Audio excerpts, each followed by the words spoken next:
আসসালামু আলাইকুম, কেমন আছেন সবাই? আশা করি ভালো আছেন। আজকে আমি আসলাম একটা পুকুরে। তো আমি পুকুরটা দেখাই কত বড়। তো দেখেন এই যে পুকুরটা কিন্তু অনেক বড়।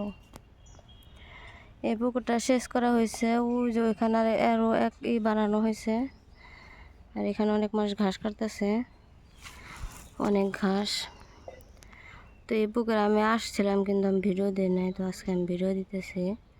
তো দেখেন অনেক বড় পুকুর।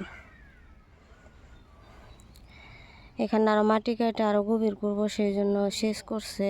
আর সেচ করার পরে এখানে যে ঘাস জ্বালাইছে,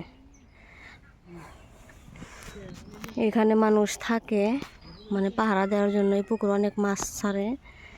এই যে যখন পানি থাকে খুব সুন্দর দেখা যায়। ওই দেখেন কত সুন্দর। আর এখন অনেক রোদ, আমরা এখানে আসছি ঘাস কাটার জন্য। এই যে তো এই পুকুরে চলাটা কেমন, সবাই কমেন্ট করে জানাবেন।